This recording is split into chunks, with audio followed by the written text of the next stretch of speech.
this evening's event, which has been brought to you by the 9/11 Truth Alliance, who got word that Susan was coming to town and needed a place, and so we arranged the Lucky Lab as a suitable venue for her kind of talk and book selling, signing event. And I just want to spend a few moments and just talk about the 9/11 Truth Alliance and what we've been up to and what's coming up, and then briefly introduce Susan and get this talk underway. And I assume, you'll talk for a little while and then there'll be some discussion. Yeah. Lots of questions. Yeah. Anything you want to ask, Okay. we'll stay and talk. All right. And I'm glad you said that, because I think that's a real hallmark of the 9/11 Truth Alliance. It's the thing that's really special about the 9/11 Truth Alliance is that it insists on free thinking and free speech and critical thinking. And it really reacts quickly to gatekeepers.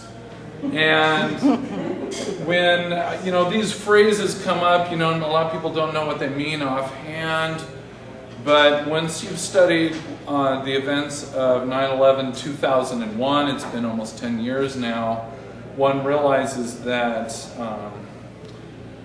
there are all these cliches that you can throw up, we're in the Matrix, it's 1984, it's all sorts of highly controlled, highly spectacle is being thrown at the public in a very coordinated and nefarious manner, in a way to get the populations of the world to be docile and not think and be afraid and do what they're told and not speak out. And the 9/11 Truth Alliance is one of the few groups that refuses to stop speaking out and to stop thinking. And so by coming here tonight, you're part of this tradition of enlightenment and resistance and truth-seeking. That's kind of been the hallmark of a lot of the higher cultures of this planet, and it's a real disappointment that we seem to be entering this period in which truth and enlightenment, far from being cherished, are being stamped out with the likes of Guantanamo and any other torture chamber you care to name. So, anyway, if you want to talk about these things, you can come to the 9/11 Truth Alliance meeting, which every Saturday morning at 11 o'clock at the True Brew Coffee House, which is on Southeast Milwaukee, just south of Powell Boulevard, on the east side of the street. I don't remember the exact address. It's right there. We meet at 11 for, I don't know, as long as people want to talk, really. And then we also attempt to put together some other events and things. Coming up, of course, is the 10th anniversary of 9/11, 10 years of war and torture and ripping up the Constitution and crashing the economy, and here we are. And we're about to be treated to a media bloodbath in which they're going to rev it all up again, maybe this time for Iran. And we'll be doing our counter events. It looks like we will have Jim Fetzer, who has talked about 9/11 also for a real long time, and he'll be speaking on Friday the 9th, and I believe it's going to be at the Selwood the Selwood Community Center down in Southeast Portland. This month? This September. Oh, September. And then on Saturday, in the same building, we hope to have kind of an all-day seminar for beginners and then for more advanced people on the ins and outs of 9/11. I mean, there have been all these fabulous documentaries done about 9/11, all kinds of documentaries done. I mean, there's information up to the wazoo about it, books, etc., etc. It all doesn't appear to pierce the hardcore media grip on reality, but we're going to talk about it anyway. And it's down in the Selwood Community Center, and we're here in the Lucky Lab because the 9/11 Truth Alliance has experienced the backlash of truth-telling in this town. We've had various different events, and we've been chased out of venues.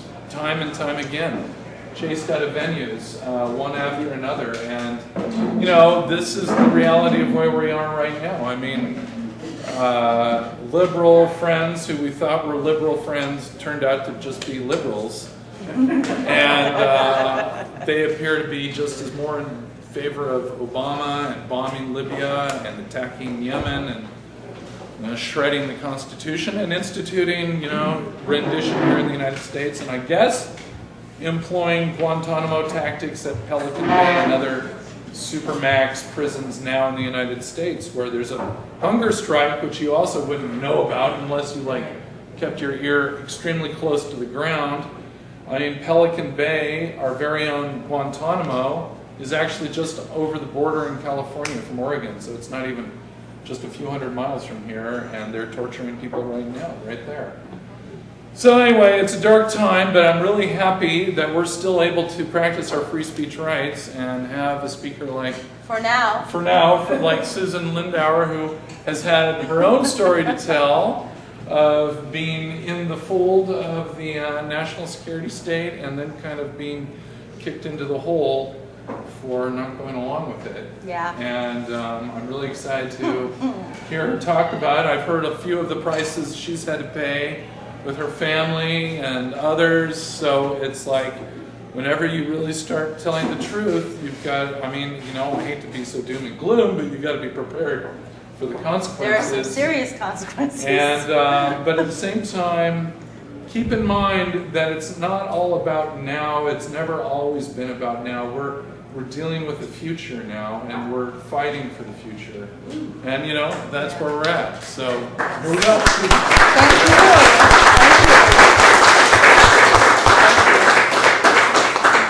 Well, I have to say, I am so pleased to be here. I have waited 10 years to tell this story. I remember after 9/11 when my CIA handler, Richard Fuse, told me that there really wasn't going to be much of a 9/11 investigation. And we were going to try to keep the people calm. That's what he said. We're going to keep them calm. And I said, what do you mean? He said, well, we don't really need them to know everything that we were doing before 9/11. And I said, well, why? What do you think what do you think's going to happen when they find out that you didn't tell them the truth? Why don't you just tell them the truth right now? And he said, well, that's not really what they want to do. So I had, I had different ideas. I will tell you straight off the bat that right after 9/11, my CIA handler received a $13 million payoff from the 9/11 investigation that was supposed to be money used for the Iraqi, to secure Iraq's cooperation. And I ended up getting indicted on the Patriot Act. I was the second non-Arab American ever indicted on the Patriot Act after Jose Padilla. And my crime was in opposing terrorism and going to Congress, and I had spoken to the staff of Senator John McCain and Senator Trent Lott, and I had pounded them. I called their chiefs of staff, their legislative directors, and their foreign policy people, and I said, I'm an asset who covered Iraq and Libya at the United Nations, and I have a story to tell, and you need to hear what I have to say. And within 30 days, I am not making this up, this is actually, thanks to the Patriot Act, all of my phone calls to these offices are taped by the FBI, so I can actually prove that they occurred. And I have the dates, I have the actual phone conversations on tape. And within 30 days of those conversations, I woke up to hear the FBI pounding at my door. And I got up out of bed and I looked out the window, and there are men in flak jackets in my porch. And I open the door, and they come into my house, and they're like, Ms. Susan, and the FBI agent is shaking. He's shaking. And he said, you are Susan Lindauer, you are hereby notified, you are under arrest on the Patriot Act. And I said, what? You have the right to remain silent, anything you say, et cetera, et cetera.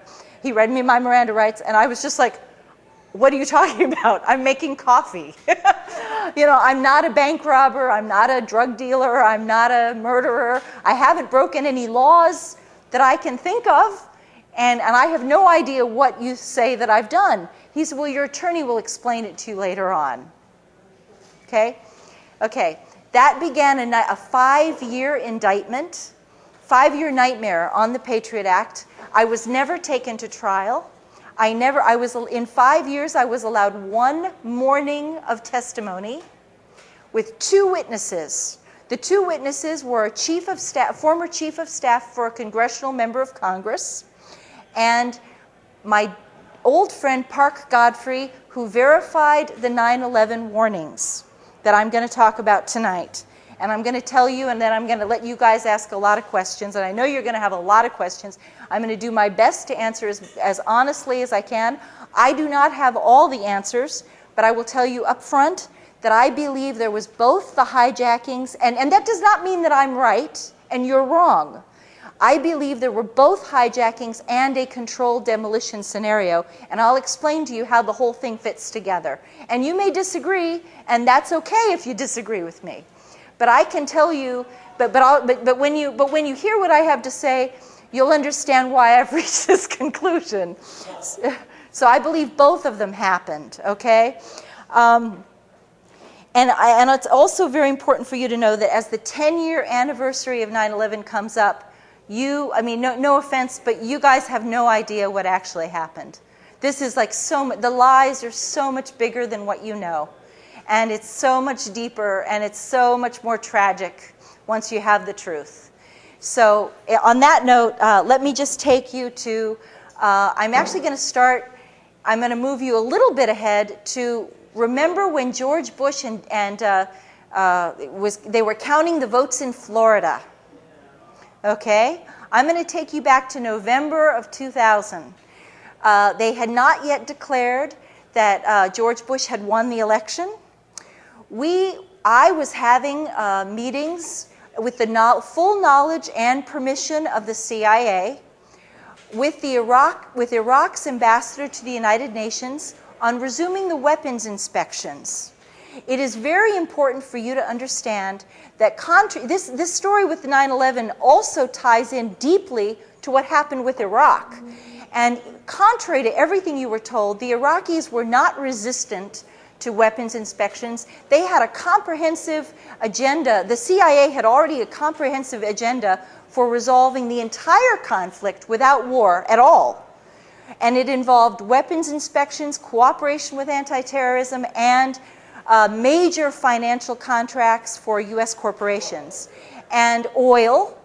And this would be developed over a period of time. But we already had, by November of 2000, we already had an agreement with the Iraqi government. We had a framework agreement that was, at that point, it was undefined, not so well defined, and we had to make it defined. But they had already consented to all of these things. They wanted peace with us.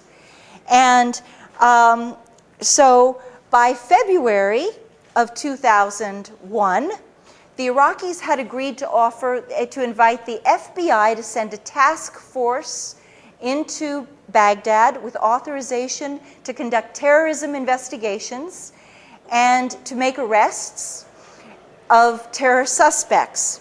This is very important for you to understand. So this is like the background of what you have to know. Okay, in April of 2001, I was summoned to this is already happening. The Comprehensive Peace Framework, those discussions are already underway. And I am, at this point, the chief asset covering the Iraqi embassy and the Libya house, both of them, I do both of them, and Yemen and Syria and Egypt and Malaysia. But Iraq and Libya are my primary countries. And so I'm a back channel, which means that the U.S. government gives me messages to give the Iraqis, and then the Iraqis give me messages to give to Washington. So I know everything. Every single conversation is going through me. And I can tell you that in April of 2001, I was summoned to my CIA handler, Dr. Richard Fuse, and he said he had a message for me to deliver to New York at the earliest possible convenience. And the message was this: we are looking for information on a conspiracy to hijack airplanes. We expect the target to be the World Trade Center. We think they're going to fly the airplanes into the World Trade Center. And we want the Iraqis to provide it's called actionable intelligence. Actionable intelligence is a name, an airport hub, a flight number, something that's going to help us identify who they are, where they're meeting, what their nationalities are, anything like this. And he says, he gives me a message, and he says, we want this information, and I want you to tell the Iraqis that if they fail to give us this information, and if it is later determined that they knew the information and they did not give it to us, then the United States is prepared to go to war with Iraq. Okay, this is April of 2001. Well, I went up to New York, and we were in the middle of these great negotiations. We already had an invitation. From February of 2001, we have an invitation for the FBI to come to Baghdad. So I go up to New York. I'm very pleasant. I'm very polite. There's no reason to be nasty with these people. They want peace. I say, hey, could you please send a message to Baghdad? We'd like this information. If you come across anything, Saddam had been one of our best sources on terrorism throughout the 1990s. Iraq hated terrorism because they believed that they hated Islamic jihadis. He did. Whether you like Saddam or not, whether you hate Saddam or not, he hated Islamic conservatives. He was convinced that they would take advantage of the crumbling of authority in Baghdad under the sanctions, and that they would then try to overturn his government, and the poverty of the people from the sanctions would fuel this problem, would help overturn his government. So he wanted to help us at every turn, keep these people from becoming too powerful. Okay. And so we knew this. So when I go to New York in April of 2001, I'm very friendly, and I say, hey, look, could you send the message to Baghdad? Let them know we're looking for this. Thanks. And the message from the Iraqis in April of 2001 is, hey, send the FBI.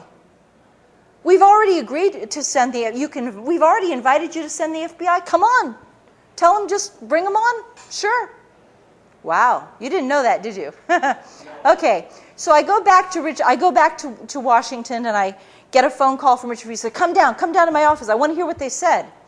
I go down. I said, oh, I was real polite. I gave them the message. Sure. He said, I didn't tell you to be nice. I told you to tell those. This is going to be on television, right? This is going to be like.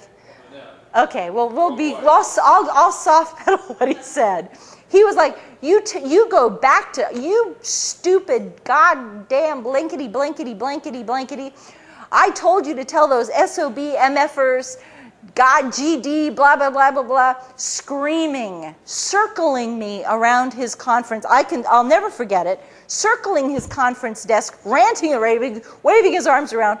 He didn't do that very often. He does not have that kind of personality. He's a very calm man, and he feels that if you're really angry at somebody, then the more calm you are, the more dangerous you are. That's CIA. He's old school CIA. Okay, so he's screaming now. And I go back, he's like, you go back to New York and you deliver the message exactly the way that I told you to deliver the message. And I said, well, Richard, I don't want them to think I'm threatening them because, I believe in negotiations and conflict resolution. He said, no, I don't want them to think you are threatening them. And he said, I don't want them to think I am threatening them. I want you to tell them this threat of war originates at the highest level of government, above the CIA director, and above the Secretary of State. That it would be three men: President George Bush, Vice President Dick Cheney, and Secretary of Defense Donald Rumsfeld, and no one else. Those are the three people who are threatening war. And I want to be really clear about the message that I was ordered to give them. We demand that you turn over any fragment of intelligence outlining a conspiracy involving airplane hijackings and a strike on the World Trade Center.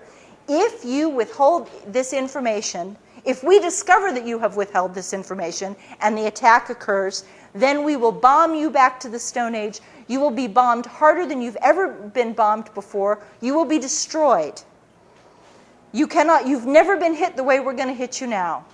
Okay, so I went up and I delivered that message. This is May of 2001. In June and July, practically every single week, my CIA handler, Dr. Richard Fuse, and I talked about 9/11. And it was very clear that the intelligence community was being prepped for two things. One, to expect airplane hijackings. Now, I have to be honest with you, because I know a lot of you are interested in the controlled demolition. They prepped us to expect the airplane hijackings. They told us about it.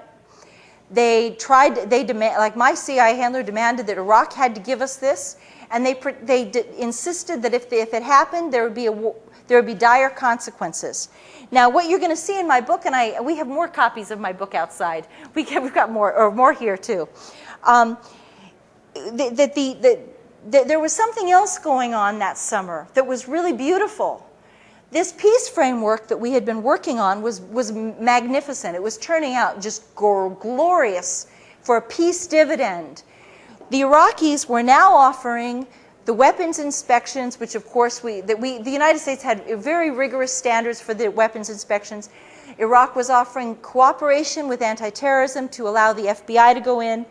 And Iraq started to offer a lot more. A lot more came on the table. By June and July of 2001, Iraq was offering the United States preferential contracts. Now think about the economy today.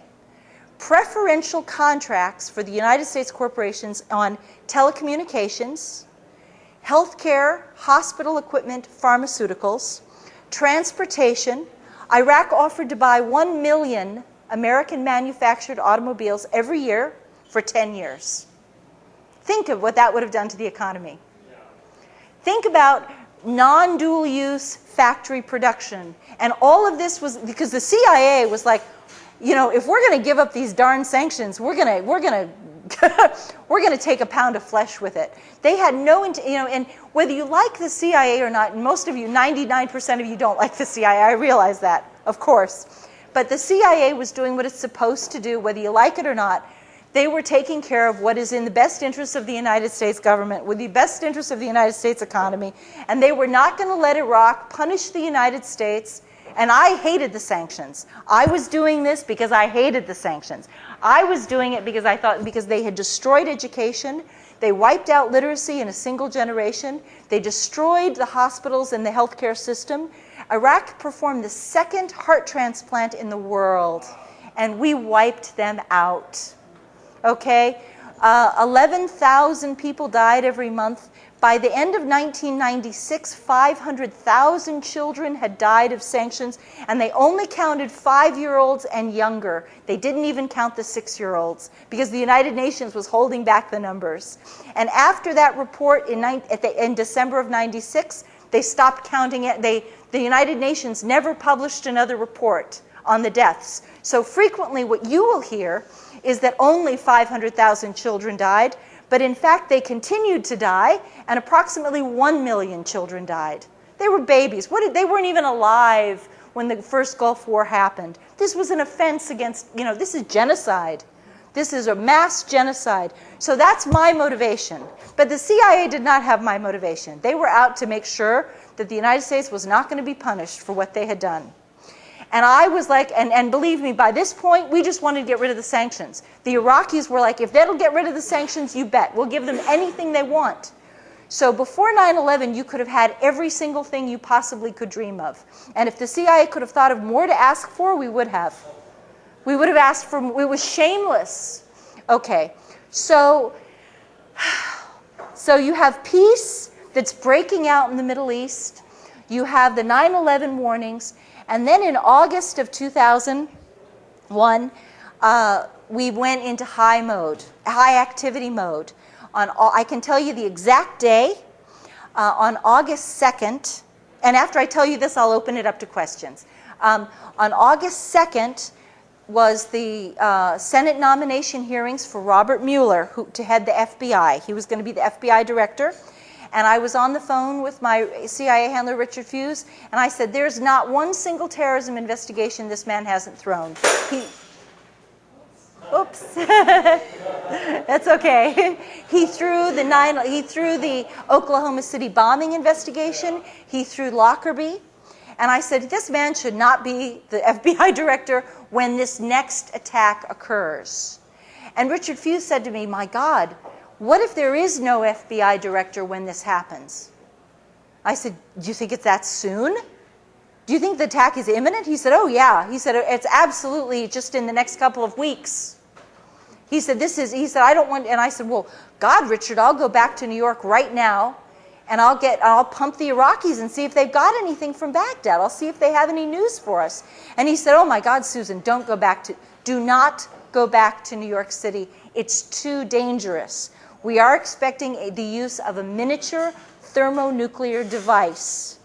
And they were not afraid that I was going to be hurt by like falling debris in the World Trade Center. I wasn't going to be at the World Trade Center. They were afraid of radiation contamination, like the winds blowing the radioactive stuff. And that's what he was like, don't go up there. We're expecting mass casualties. And I said, well, Richard, I'll go up the day after. I can tell you the exact day. It was a Thursday. And I said, I will go up to New York on Saturday and I'll report to you on Monday. And we'll just find out if the Iraqis have anything to give us. I went up to New York. The Iraqis said, ain't got nothing. We don't know. We don't know anything about this. You keep telling us about this. The only way we know about it is because you're talking about it. But we don't have any information to give you. And if we did, we understand the consequences. We know that if we don't help you, you're going to go to war with us if you think we did. And if there was anything we could give you, we would do it.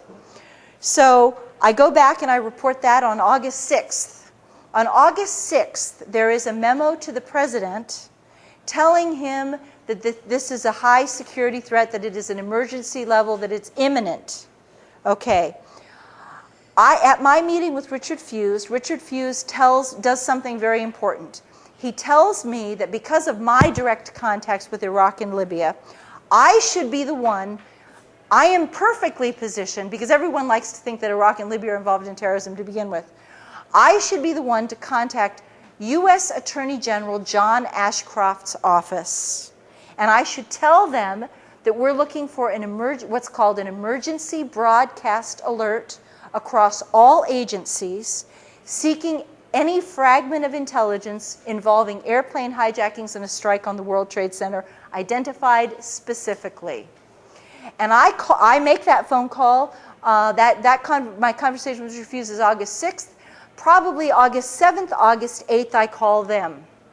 And immediately I talk to I have a private phone number. See, you guys couldn't get this number, but I have it, okay? I have the number inside the Attorney General's office. I'm not calling a switchboard. I'm calling his private staff, okay? I'm calling his government liaison office. No, that's not true. I call his private internal office. There are about 20 members of his private staff. His legislative director is there, his government relations person is there, but I call inside that office. And they give me the office for the phone number for the Office of Counterterrorism. They say, repeat exactly what you just told us and tell them. I am told that John Ashcroft said, oh, those CIA people keep talking about terrorism and they keep talking about this darn airplane hijacking and they're so paranoid, and why do they keep bugging us about it? That's what I'm told they said. But I did what I did. And when I did that, I apparently tripped some wires, because it denied the White House, it denied the Justice Department and the Attorney General's office of deniability, plausible deniability. And that's very important. And that is why they came after me so hard and tried to destroy me utterly, because they could not admit to you that we had absolutely anticipated this thing. We knew it was going to happen exactly as it did go down, with one exception. And here's where and then I'm going to finish this, and then I'll open the floor to questions. What I have learned since then, now all the things that I've told you are things I did directly. So I'm telling you, I'm not relating what somebody else did or a conversation that somebody else had that has been reported to me. This is direct primary knowledge from my own experience. But what I'm going to tell you now is from somebody else, okay? And so I distinguish these two things. I have been told that by somebody who saw the videos that at the World Trade Center on from approximately August 23rd, and it could have been August 22nd, it could have been August 24th. Okay, approximately August 23rd until approximately September 3rd. And again, it could be September 2nd. The spooks can be weird about this stuff. Okay, they could say, well, it wasn't September 4th. So no. No, it could have been September 3rd, okay? It could have been September 2nd. Right within a couple of days of this, my friend says that at approximately 3 o'clock in the morning, strange vans, and there were just maybe 3 of them, he said, that not just a couple. The way he put it was a couple of vans. So we're thinking 3, possibly 4, but most likely 3. A couple of vans arrived at 3 o'clock in the morning after the janitorial trucks had left the building. It's very important because they were able to identify the vans according to make, model, color, and there were no markings on the vans. But the janitorial vans did have markings.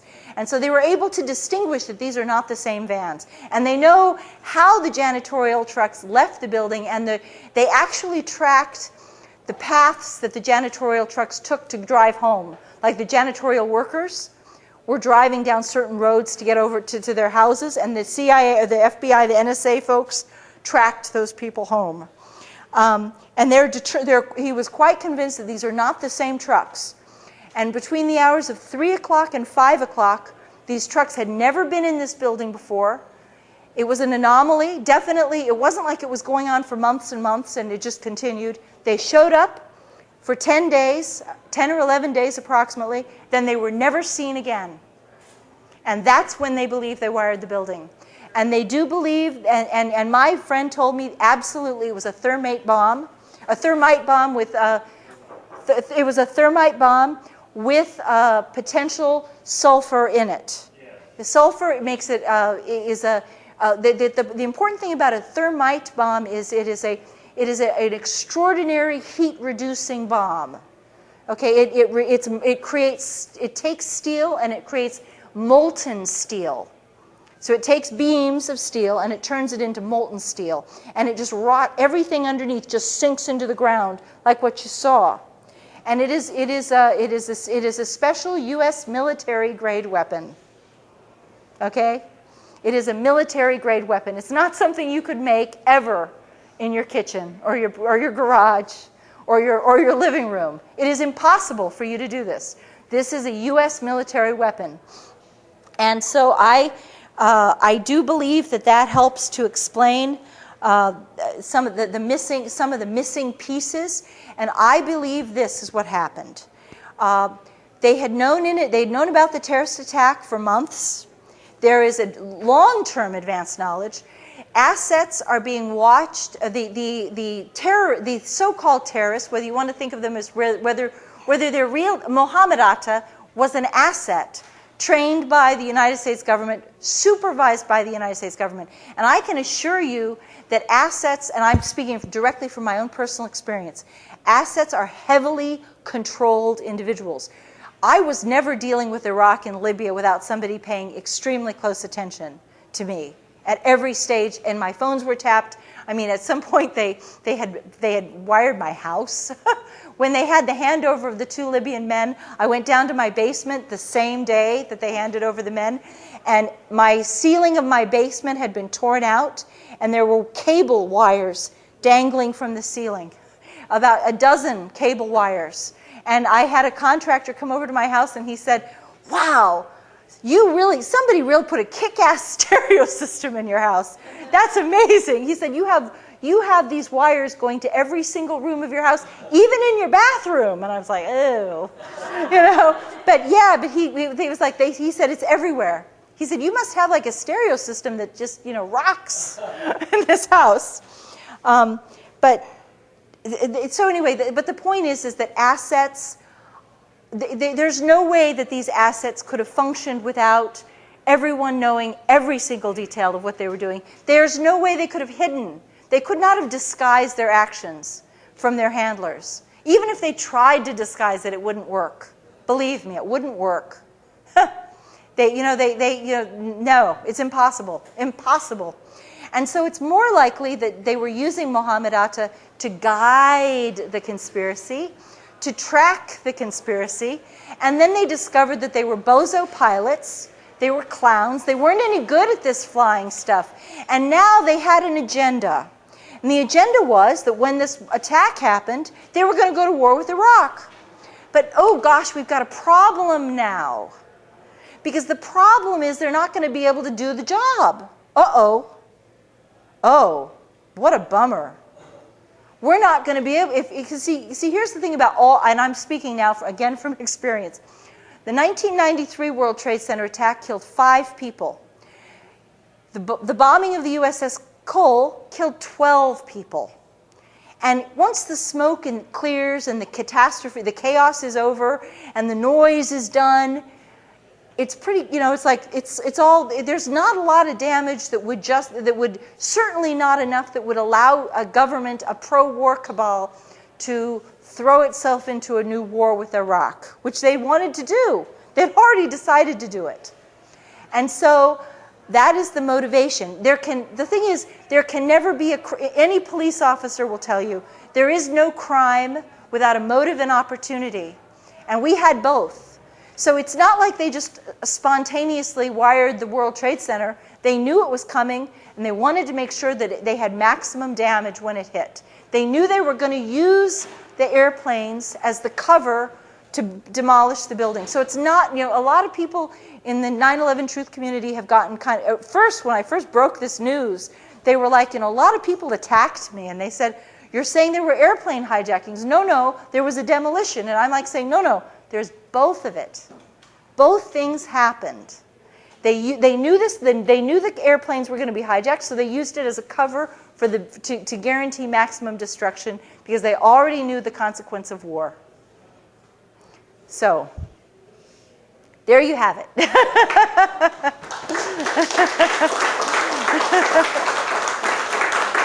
Sure. And okay, yeah. I forget what you said that your job was. You're a go-between. I was what's called an asset. Right. Okay. I was an intelligence asset. I was supervised by handlers for the CIA and the Defense Intelligence Agency. I was not covert. I was covert from your end. Like you guys, the American people had no idea that President Clinton had opened up a back channel because they didn't want you all to know this. But in fact, from the very first meetings that I have at the Iraqi embassy and the Libyan embassy, they were told who I was. They knew that I was a passionate anti-sanctions activist and passionately anti-war. I hated the first Gulf War, had protested the Gulf War, and I wanted to do anything that I could to try to create a communications. They couldn't have a formal communications because of the sanctions. They were officially on the pariah list, and yet they had to have some kind of communications and discussion in order to on terrorism specifically. So my question is, you were a back channel between everybody. I find it odd that your boss doesn't talk to the people in the administration. Oh, they did. They send you over there to yell at people. Well, tell them. I think that he did. I know that he did. I know that he did.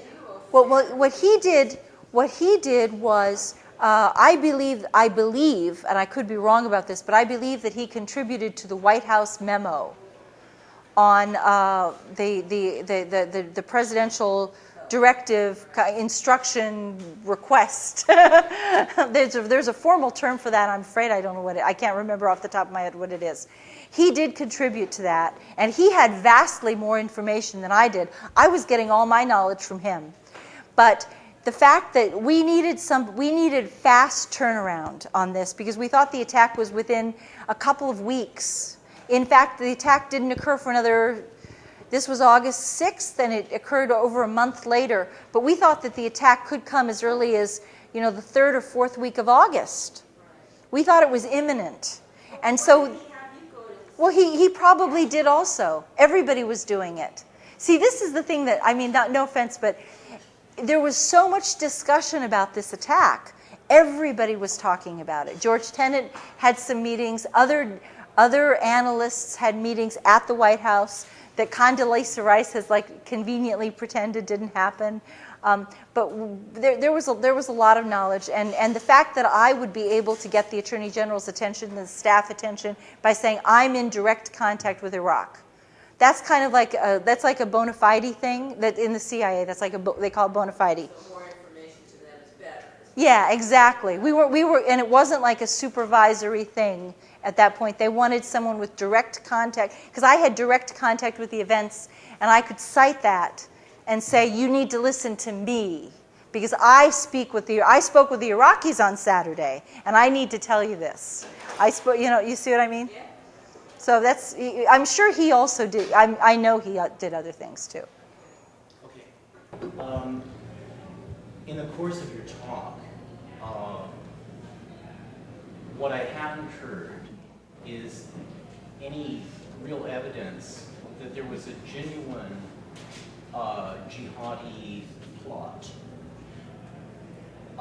Maybe that's in your book, but you haven't said anything to show me that such a plot existed. In fact, the impression I get from the evidence that you presented about what your bosses were talking about and what was going on in the U.S. government is that the U.S. government was trying to create a predictive situation Yes. with this attack. Yes.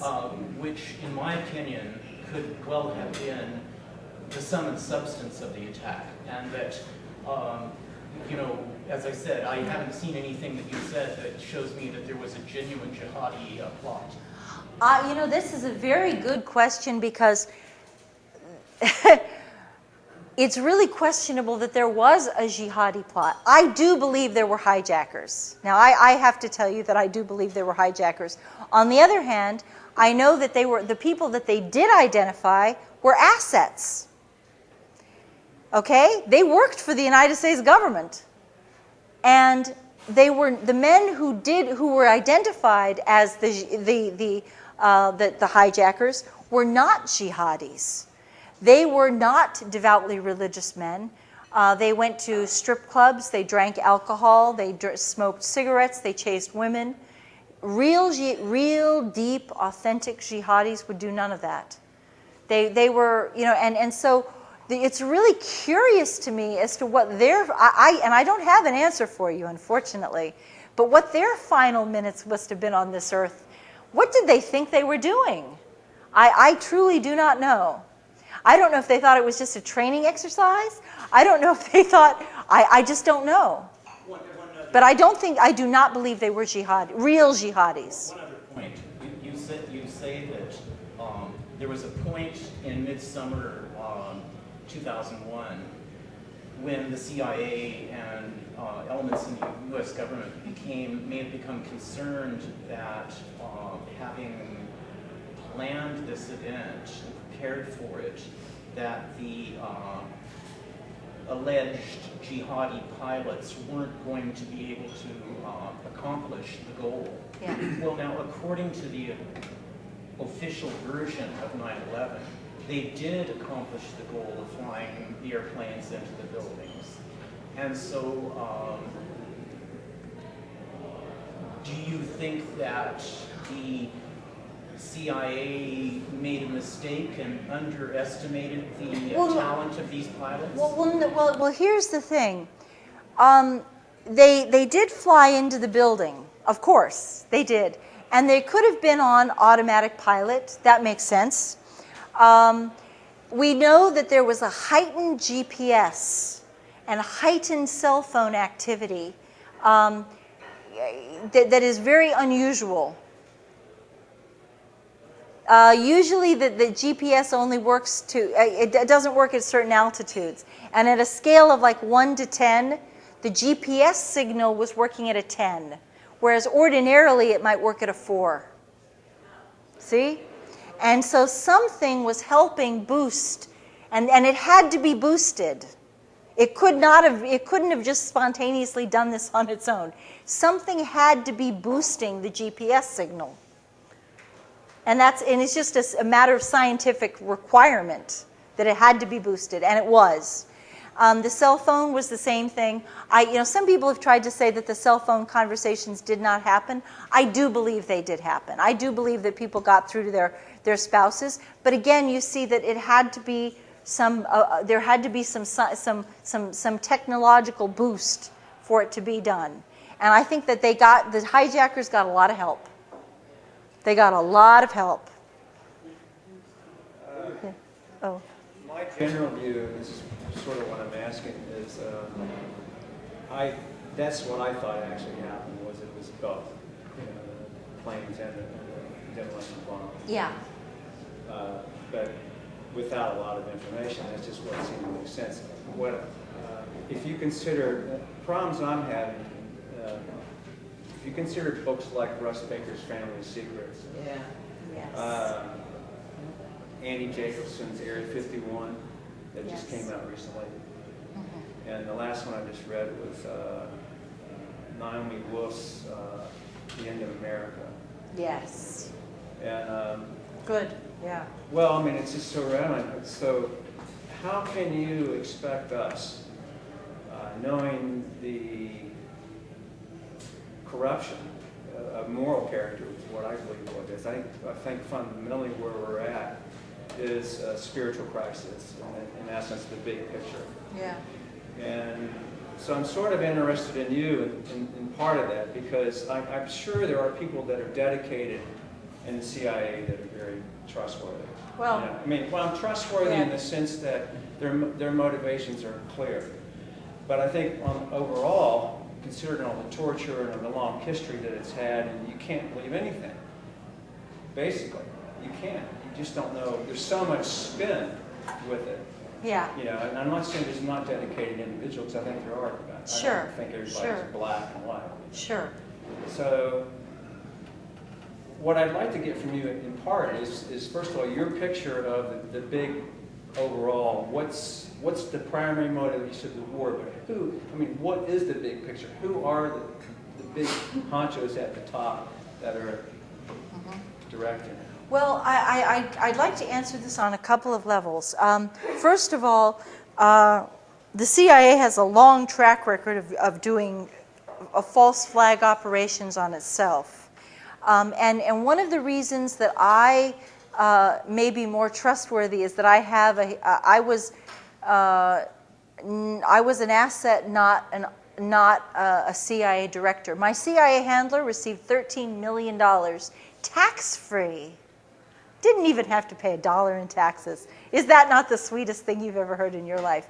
From the 9/11 investigation of emergency appropriations that were intended for the Iraq to secure Iraq's cooperation. And he took the money, and you've never heard him speak. And when I was under indictment, my own CIA handler refused to speak to my attorneys for 5 years. If he had spoken to my attorneys at any time at all, we could have ended my indictment entirely. But the other thing is that the reason you should trust me is because I paid for this. I was locked up in prison on a military base for a year, and I was held under indictment for 5 years. And the government was so, if you do a little research on my story, you'll find the government was so threatened by what I was going to say that they actually argued this is like a record. There's a history of this. You can confirm this. They wanted to forcibly drug me with Haldol, Ativan, and Prozac, which would have chemically lobotomized me, because they said that they admitted that I was not hallucinating. I do not suffer depression. For those of you who do suffer depression, sorry, but I don't. I don't have mood disturbances. They said I had good eye contact. I was cooperative, smiling. They could not identify anything wrong with me except that I argued my defense was I had worked in anti-terrorism for 9 years, and I warned about 9/11, and my team warned about 9/11, and they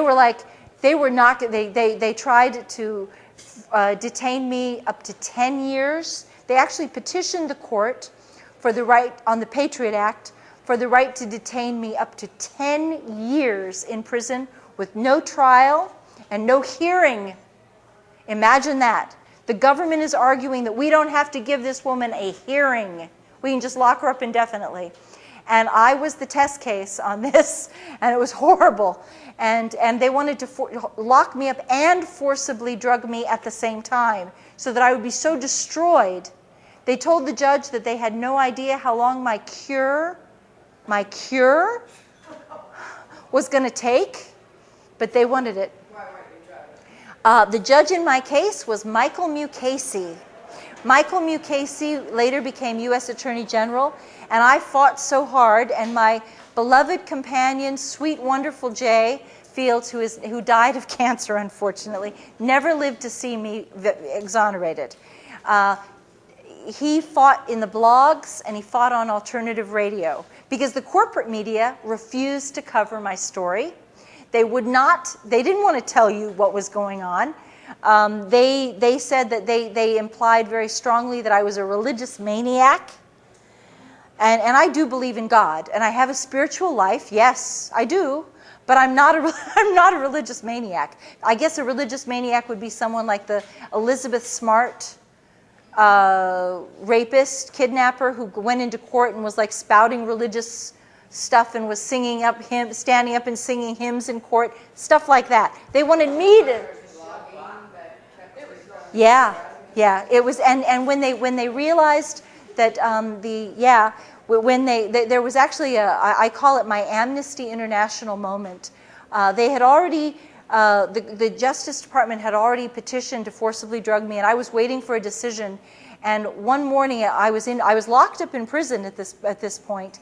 I had been held on Carswell Air Force Base for 8 months, and then I was moved to the Metropolitan Correctional Center in New York for 4 months. And one morning, at 5:30 in the morning, the guard wakes me up, he shakes me, he said, "You're going to court today." And I'm like weeping. I'm thinking that they've got the decision and they're going to like send me back to Carswell to be drugged, and I'm hysterical. I was absolutely hysterical. And I get into the courtroom, and I'm in a holding cage that's about the size of this table. And they come in, my attorney comes in, and he says, "Oh my God, someone has started a blog on your case, and people are writing your judge. They're writing Judge Mukasey. You got to tell your friend to stop doing this." I was like, "Never, no, no way." And I was like, "We are," and literally I grabbed the bars. I was like, "We are never going to stop. We are going to fight to defend this Constitution. You are breaking the law. And we are never going to shut up until this is done." You can tell that crooked prosecutor that he can just go to hell, because we're going to keep talking until, you're never going to shut me up now. This was a mistake. This was a huge mistake that they did this to me. And we went in, and the judge was like, so. And at that point, Jay had published psych records. After my arrest, I had been ordered to have this actually saved me. I had been ordered to attend weekly psychology meetings. I had never had any psychological problems, and I had a year's worth of documentation saying that I suffered no mental illness, no depression, no psychosis, no mania, no nothing, no mood disturbances. And these are in the back of my book, so you can actually look at this stuff for yourself, and you can see the papers with your own eyes.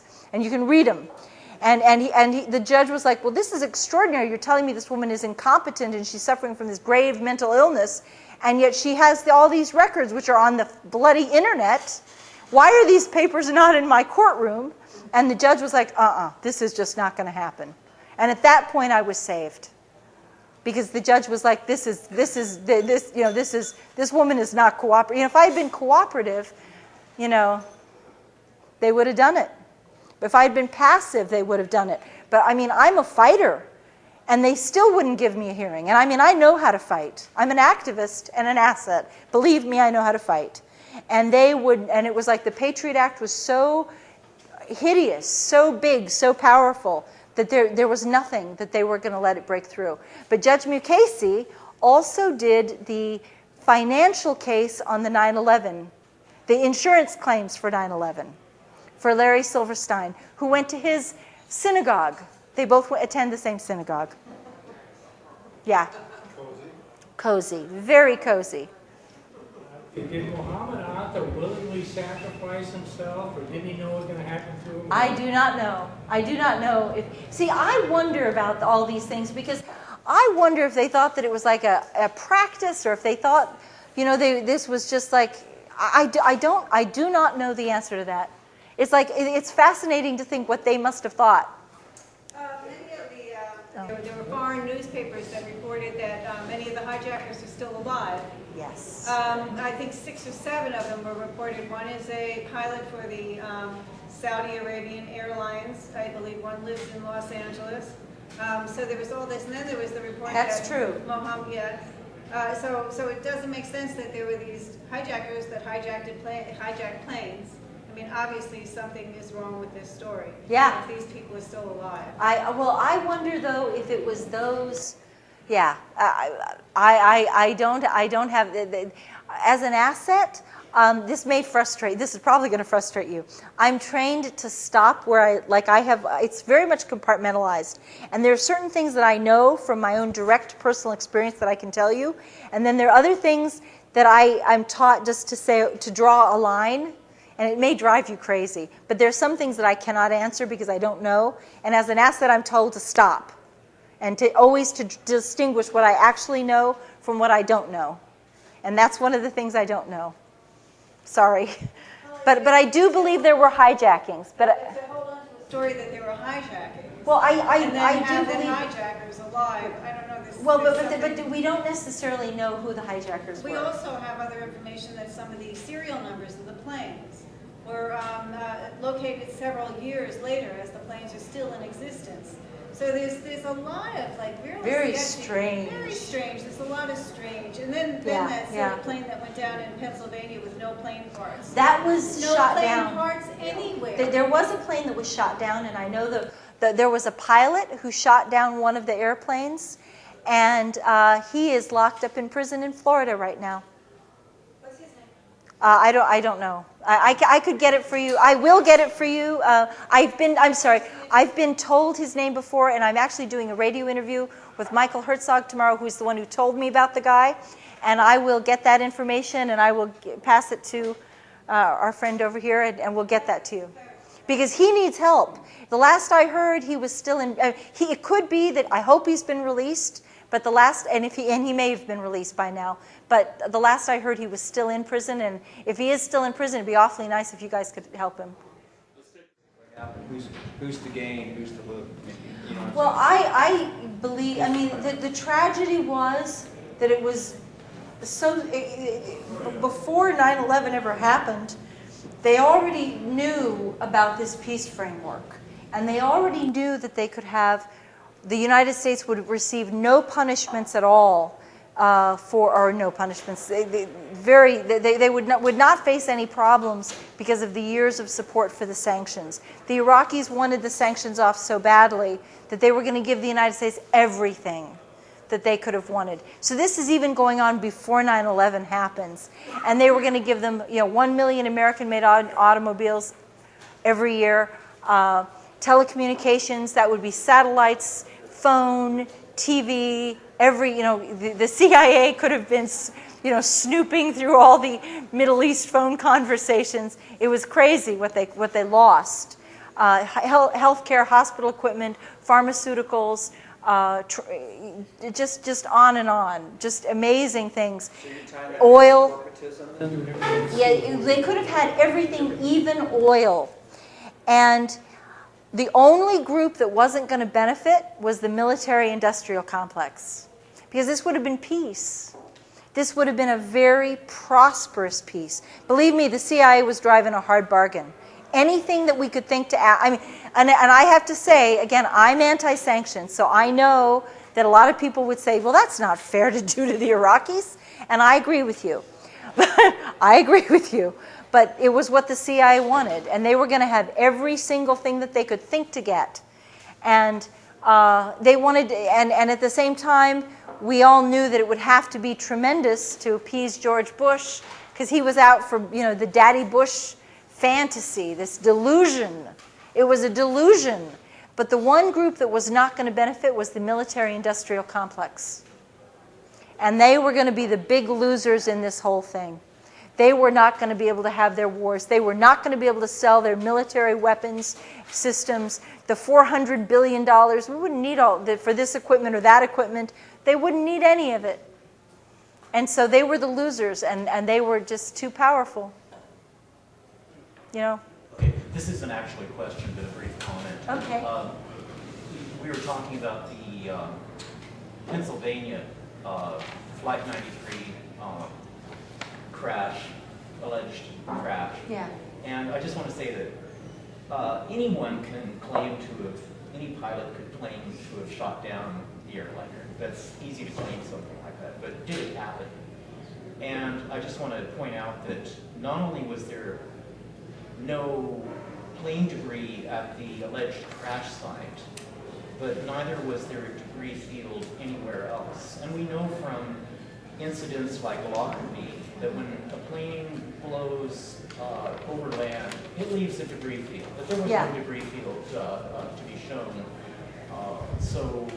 Well, it's also the Pentagon. It's also the Pentagon. I do not believe that the Pentagon was hit by an airplane. I mean, they're saying all that debris suddenly was magically just removed. You know, there was no airplane there either. So it's, you know, there's still a lot of questions about 9/11 that I cannot answer for you, and I'm sorry. I wish you know, these are good questions you're asking.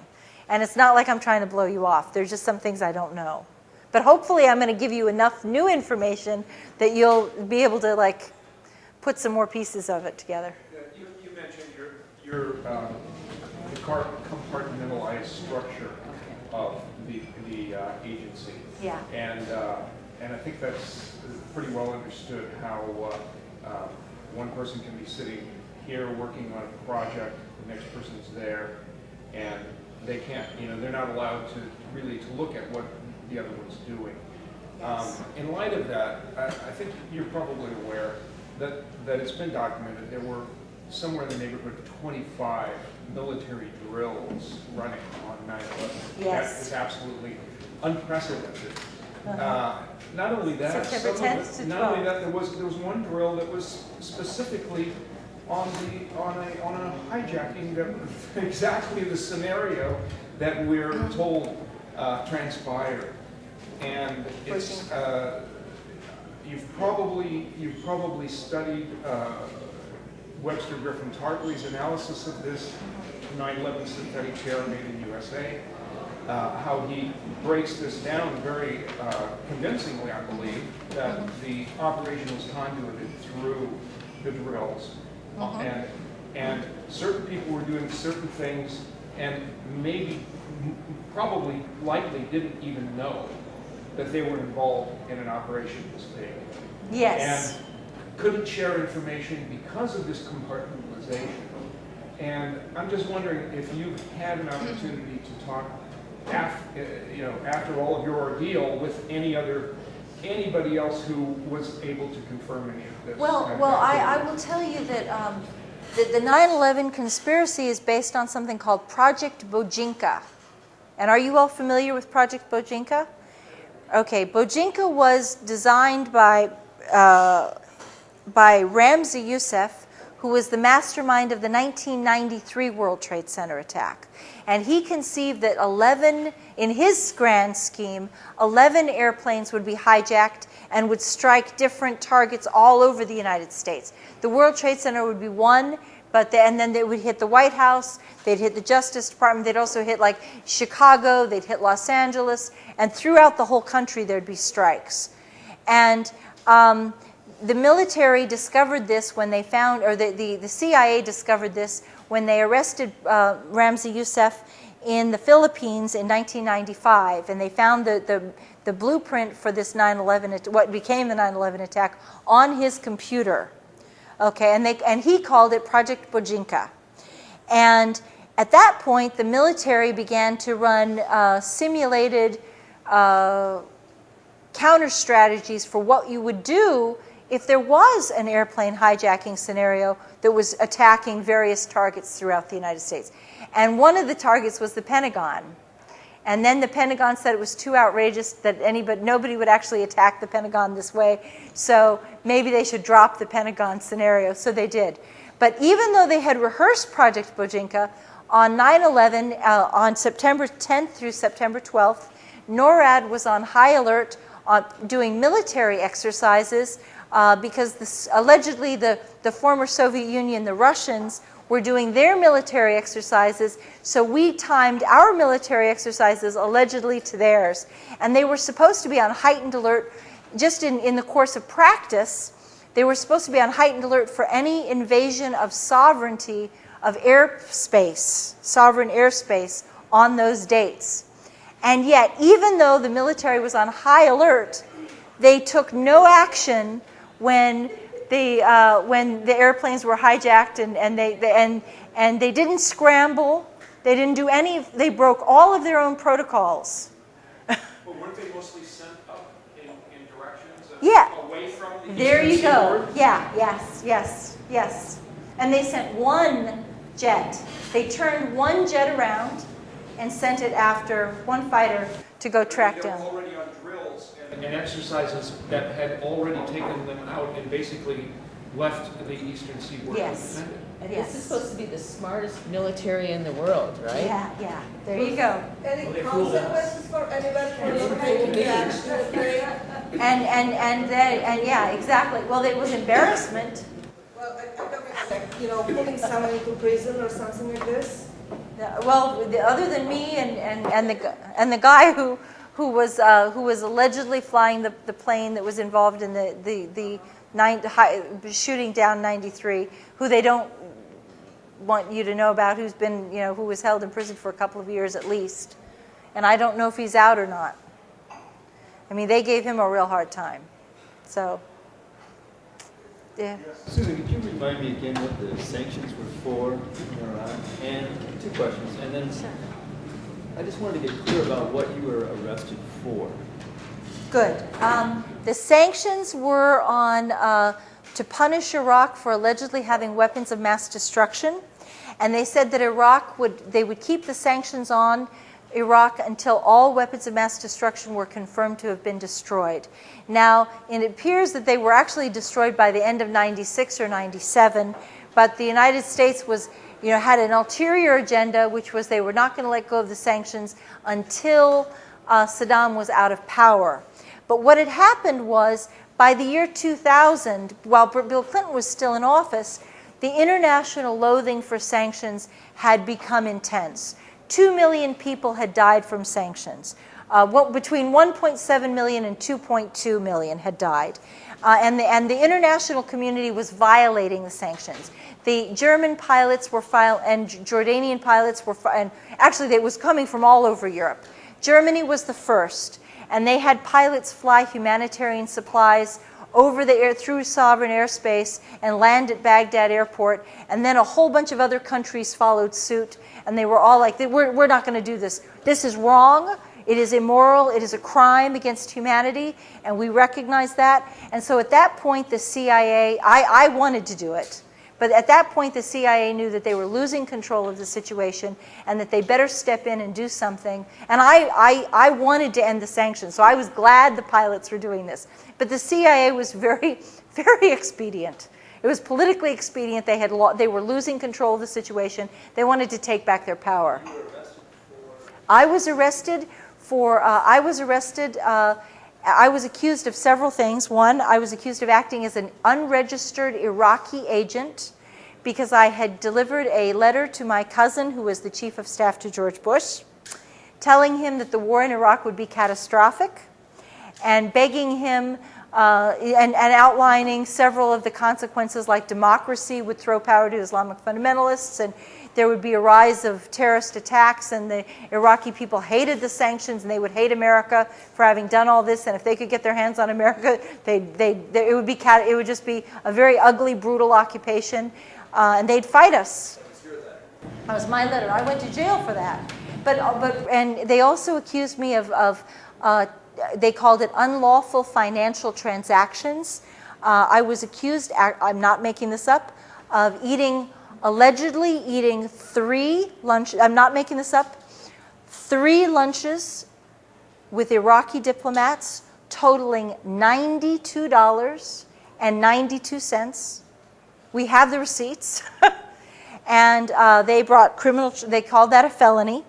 I was accused there were secret charges against me, which we have deduced. We were never allowed to know what they were. See, on the Patriot Act, let me just tell you a little bit, because I think this is a good opportunity to explain. When I was indicted, under the Patriot Act, they're allowed to have secret charges and secret evidence and secret grand jury testimony. This is very much, the Patriot Act is modeled on the pretty much verbatim, in many page upon page, identical to the old communist criminal, let's see, I guess it's the Soviet, let's see, there's a long name for it, the Soviet Criminal Act, which set up the KGB apparatus and allowed people to make make accusations against their neighbors without identifying themselves. And it set up the whole Gulag system. And the Patriot Act is modeled on that Soviet law, the Soviet Criminal Act. And it's almost verbatim to what that is. So, I mean, this is a really scary, scary law. But I was accused of possibly, in the secret charges, we believe the secret charges was that I received a book from the Iraqis that was a book on depleted uranium. And that was considered classified because if we were to tell American soldiers about the health risks and the rise of cancer rates and birth defects, then it might demoralize American soldiers. Okay? And another thing was that Saddam's government tried, I'm not making this up, another secret charge was that we believe, because I know what I was doing in the periods when of these different, they'd have a date, and I would know approximately what I was doing on that date. And so another one was that the Iraqis tried to give the Bush administration several $100,000 in campaign contributions so that during the presidential election, because they wanted to show that they wanted to be friends with America. And I had reported that to my defense intelligence handler. He was like, holy shit, you got to tell the Iraqis not to do this. You got to make them not do this. And because it reminded them all of the Asian fundraising crisis under Clinton. And he said, don't they watch C-SPAN? Don't they know they're not supposed to do this? And he said, you go back and you tell them that if we find out they gave money to the Republican Party in this campaign, we're going to bomb them. We're going to, but see, at this point, Iraq had been bombed so many times, you couldn't threaten them with bombing anymore because they'd already been attacked. How are you going to impress on people who, you're going to bomb us again? Okay. Sure. So. May I rewind to earlier in your talk? But I just wanted to know how you knew that Muhammad Ali was a CIA asset. That's been very well established. They've admitted that he was a CIA asset. So could you send me to a reference or something so I'd be able to verify that? Can you find something? I will find a reference for you and give it to these guys and yeah, sure. I'll get you some references on that. But it has been verified that he was. And he received some military training too. Sorry. So, I look on the audience here. We're pretty old. Do you go to I'm sorry. No, that's okay. I'm sorry. Do you go to universities or high schools or because young people can steer things up, and do some major changes, Do you do that, or they say, no, you cannot do that? Well, actually, I've really just started doing this because my book came out just 6 months ago. And so I've done a lot of radio, and I've done a lot of blogging, and which is more youth, I guess, more younger. I don't know if that's not fair. That's not really fair to say that it's younger people. But I do a lot of radio and a lot of people, a lot of new media stuff. I would love to do that. I would love to do that. This is really my first kind of book tour. So, but I would love to go to college campuses. I'm just kind of figuring out how to do it. Because part of the problem is the corporate media will not cover my story at all. Even when I was locked up in prison, One of my favorite stories, I know you guys all love Amy Goodman, but Amy Goodman told Amy Goodman, oh, okay. Yeah, well, you gotta hear what she did to me. When I was locked up, my boyfriend called her and talked to her producers and said, please, Susan is the cousin of the chief of staff to the president. She covered the Iraqi embassy. She warned about 9/11. She's locked up on a military base on the Patriot Act, and they're refusing to give her a hearing. And she was the chief asset covering Iraqi pre-war intelligence. The government is saying that she's incompetent, and they're saying that that assets were incompetent, and yet she's accused, and he gave her the letter, the Andy Card letter, and said, she wrote this letter, and she turned out it was right on all fronts, and couldn't you please interview her? Couldn't you do a story? Please help us. And you know what she did? She said, well, maybe her attorney thinks this is a good strategy. We wouldn't want to upset things for settling the case. She's been told to stay away from the story. Yeah, but she did. She took it, she did it herself, and she's to blame for it. And I will tell you, I will never forgive Amy Goodman for that. And my boyfriend was like in tears. He was weeping. I mean, he was a retired Navy guy. And you guys, Navy guys don't, I mean, men, he's like, some men don't cry. He cried. He broke down in tears. And men, it's hard for sometimes. For some men, not all men, some men cry. I know that, but he did. He was really upset, and he was just like, she won't do this. And he was just like heartbroken. And he was heartbroken for me. And he was just like, and I was locked up in prison at the time, and I'm on the prison phone. What the fuck do you mean Amy Goodman won't do this? How could she not think this is the right story? What did you say to her to make her not do this story? And he was like, I don't know. I told her. I said, did you say this and this and this? And he said, yeah. So. Yeah, I heard you on the Jeff Brent's program last week. Oh, this week. on Libya. On Libya. And so that's very similar, isn't it, to what's happening in Iraq? There is no reason for the United States to be invading Libya at all. There is no justification for this. It's ironic because we're fighting Al-Qaeda in Afghanistan and Iraq, and Libya is actually, the Libyan rebels are radical Islamists who are trying to institute Sharia. And whether you like Sharia or whether you like the Islam, whether you like Gaddafi or not, see, this is where it gets you're an asset. Whether you like Gaddafi, you may hate him, you may think he's bad, but the facts are that the rebels are Islamic radicals. They do want to institute Sharia, and at least be honest and say it, because that's what you're going to get. And don't pretend you're somewhere else. Don't pretend these are people who are doing something different than what you say. That is what their goal is. And they don't want democracy. Gaddafi has been in power for 41 years, and I know it's time for change, but he has also had a tremendous track record on women's rights. They do not have to wear the abaya. They are free not to get married if they don't want to. They are free to women are free to get divorces if they want. And when we talk about Sharia, what I mean is that the Libyan rebels want the women to wear the burqa. An abaya is the burqa where they cover their hair and stuff. They don't have to do that now. They're going to have to do it in the future.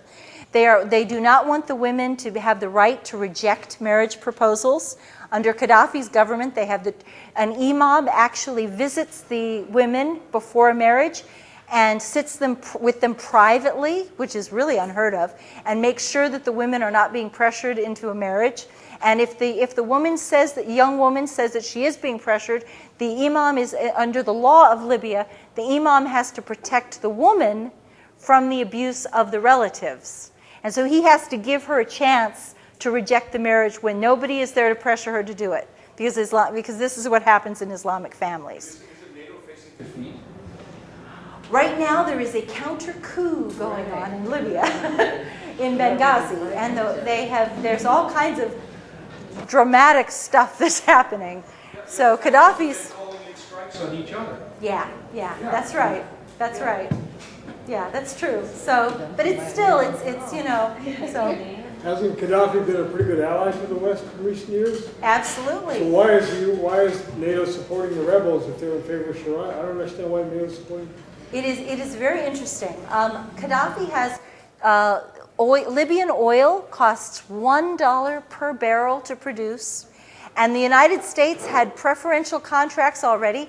The United States and France and Britain all had, they could take as much oil as they wanted. And most of the oil does not come to the United States. It does, however, go to Italy and France and Britain. So it's a major source of European oil. And yet, what Gaddafi was doing was, Gaddafi also has gold.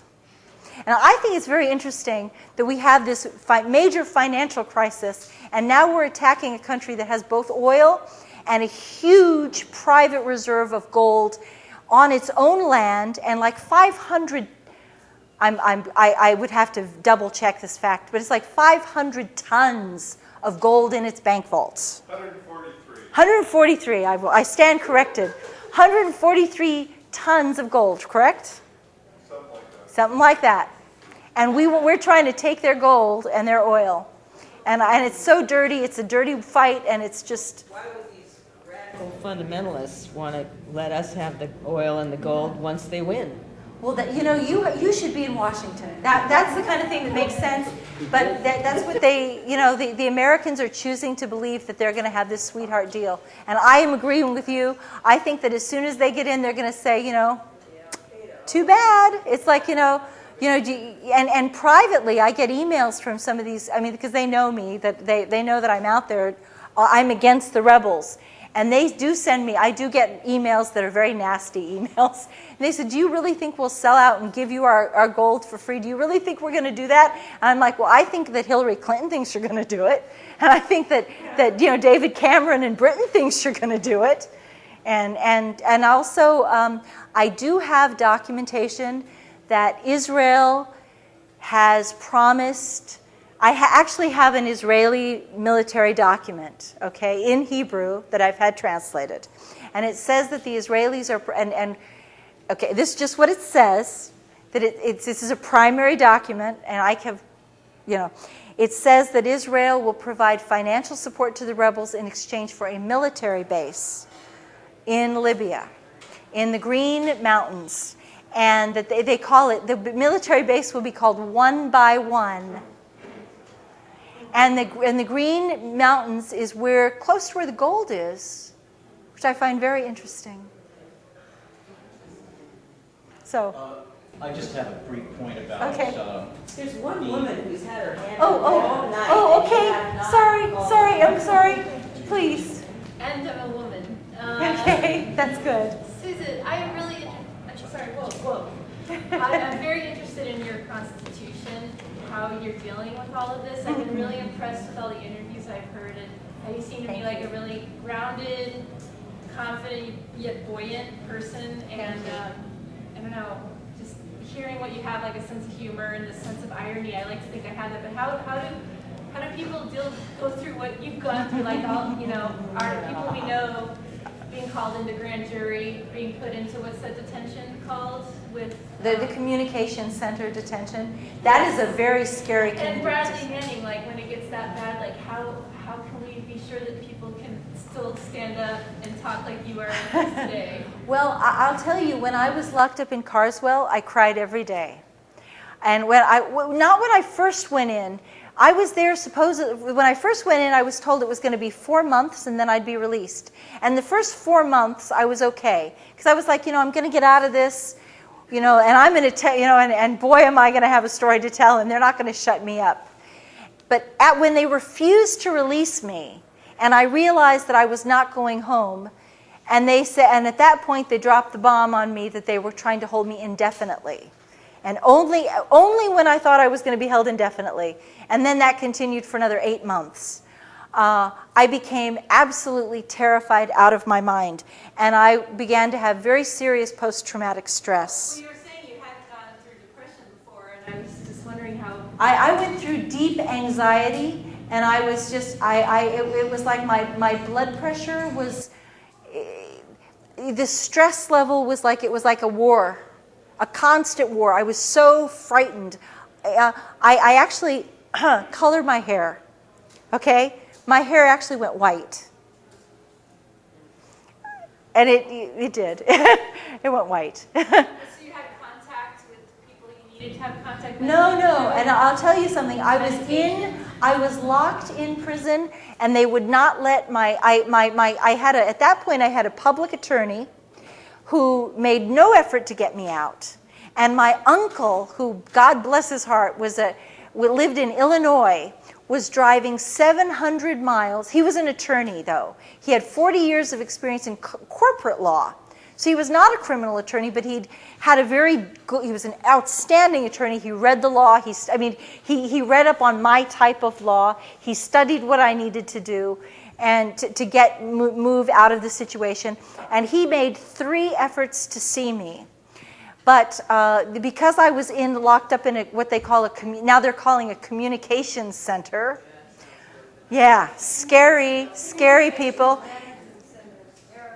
Yeah, and all the political prisoners, all the women political prisoners are being held in Carswell. So if any of you guys are ever arrested on the Patriot Act, you'll be seeing the inside of Carswell too. But they don't have to let the attorneys onto the base. And so even though he was both family and an attorney, and he was coming on visiting hours, he was showing up when when other family members were allowed on the base. Like if you were in prison and you would be able to have your family members show up. He wasn't asking for any special privileges. We filled all the forms. It was all reported correctly. He would show up at the base and they would say, "You're going to see that Iraqi agent. You are not coming into our base." "No, there is no prison here." And then they said there was no visiting hours on the weekends. And other people were going right around him and he said, "You can go in, you can go in, you are not going in." And he drove 700 miles in each direction. And believe it or not, there's an affidavit from him in the back of my book. And so it's all, what I'm telling you is confirmed. It's like, it sounds extraordinary, but it is confirmed. But how did I keep my spirits up? I was terrorized. I was absolutely frightened out of my wits. And it was such I'm just jubilant that it's over. That it's just, I did have a wonderful, loving companion who died. He died 2 days after the court granted my request for a hearing. For 4 years we lived together, and he fought for me to have that hearing. And then as soon as he had cancer at the end, and as soon as he found out that we had the hearing, he died. 2 days, he didn't even live 48 hours after that. And so then I had to have the hearing without him. And that was like very traumatic, but he always had this attitude that was really cool, which was, he hated self-pity, and he wasn't going to tolerate it. And he was like, you chose your values, and you have to, and he had this attitude. He was like, you chose your values, and when you believe in something, you have to be willing to pay the price for your values. And you have to take your consequences. And he said, you should be, if you really believe in what you did, then you should be proud of yourself. And don't let these people take this away from you. So that was his attitude. So. Just one last question. Sure. I'm just not familiar with the word asset. And Robin asked that question too. Can you just help me clarify what that really is? Is that like a secretary? Or no. An asset is like an operative. It's like a field operative, except an asset is a human asset is the eyes and ears that goes into the situation, into the room, and has direct contact with events. So assets are that's why assets are trained to be very, we are trained to be very observant of the full situation and to be very descriptive of what we're doing. And we're trained not to change what we've seen for any reason. And that was a real threat to the Bush administration, because it's just like you don't ever change your story. Because the detail that you think is small, that you think you might compromise, could turn out to be very important, because you are compartmentalized. And you're like seeing a picture of this. And they need to know what this is. They need to see what you see right here. Even if you don't know what's over there or what's over there, they have to know that this here that you're reporting is as accurate and precise as possible. That's a spot. Yeah. Except that basically, with the exception in this situation that the Libyans and the Iraqis both knew who I was from the first day that we went in. And the reason that the Libyans knew immediately, once I told the Libyans, it was over. I mean, you can't ever take it back. And that was that my CIA handler, Dr. Richard Fuse, was involved in the Lockerbie case, and he wanted to be a witness testifying in the Lockerbie case. And so we were starting, before I ever went to the Iraqis, we started talks for the Lockerbie trial with Libya, and we wanted the Libyans to know that if they would accept the trial, that his testimony would help exonerate their people. So then I had to tell them who I was. And so they knew, but I remember the first conversation I had with Mr. Amara at the Libyan embassy. He's like, we want to know why you are here. This is a very important question. It requires a very important answer. And so he was like, we want to know, what the heck are you doing? Because you people just didn't, in 1995, when I established contact with the Libya House, people just didn't wander into the Libya House. Believe me. And if I had not been an asset, the FBI would have arrested me the minute I came out of there. So they were told not to touch me.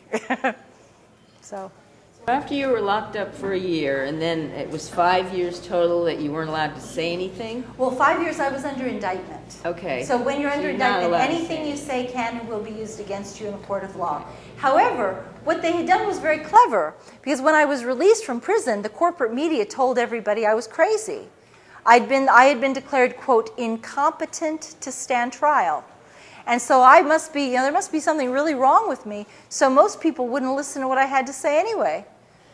So what happened for the next 4 years? And No, then no, did anybody say anything when you were starting to come out with this? And have you ever heard from anybody at your Mr. whatever his name is at the CIA again? Well, very good questions. I was actually under indictment for 18 months before I got sent to prison, and then I was held for a year. So when I'm released from prison, that's actually the halfway mark of my case. Then I found another attorney, and it took him about another 18 months. It took try to understand what I'm saying to you. 2.5 years I'm under indictment, and I'm released from prison. For another 18 months, the court refuses to grant me a hearing after I've been released from prison. Because I get another attorney, he says, I can take her case, I can work with this woman. As far as I'm concerned, she is competent to help me assist in this defense. She is capable of assisting in her own defense if I'm taking it. He went into court, he stood in front of the judge, he assured the judge that he could work with me, this was not going to be a problem. Because the reason anyone's declared incompetent is if they're not capable of helping their attorney in the case. What kind of court was it? U.S. Federal Court, Southern District of New York. The first judge was Judge Michael Mukasey. He then retired, and a new judge took over, Loretta Preska. Her husband worked for Daddy Bush. Oh, yeah, there's a surprise. There's a surprise. So after that, Sorry. what happened until now? Oh, and then I was, so we did have the hearing in June of 2008, right before the presidential election in November. And we had begun doing radio, people like Michael Herzog at Oracle Broadcasting, Republic Broadcasting. The internet radio was giving me a lot of attention. And they were and they were helping to defend me.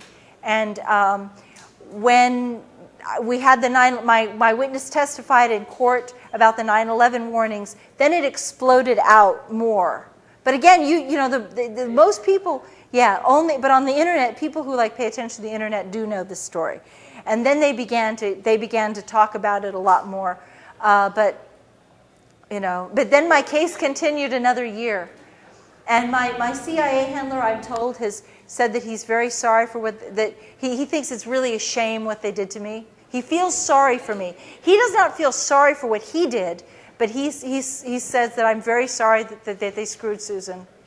But he didn't give me any money for my legal defense. Did you hear anything from anybody about the book? Oh, when I do radio interviews, there are funny things that happen, like my phone will cut out, and it'll just go dead. Like I make sure that I have my batteries charged and all this stuff, and the phone will just drop out, and just the battery will just disappear. Or if they can't kill the phone call, sometimes there'll be like a loud beeping noise, beep, beep, beep, and all the way like through an hour interview without stop. It'll just continue all the way through. Directly came up and threatened your publisher, or? Oh, well, I have had to self-publish it. Okay. Because the corporate press was like, they're like, no one wants to hear about 9/11. No one wants to hear this. And then we were afraid. We did have some smaller publishers who were willing to take it, but we were very much afraid at that point that a smaller publisher would be threatened and then they would close the book and they'd stop it. And so I decided that the safest way to go forward would be to self-publish it, and with my, hopefully, by the time you realize I've got 700 footnotes, I've got the documents in here, I've got, the affidavits in there, and now I'm safe because no one has sued me. No one's threatened to sue me. And so hopefully in the future, if I write a second book, then hopefully they'll pick up this one and both of them will be distributed. So thank you. Anyway, this is like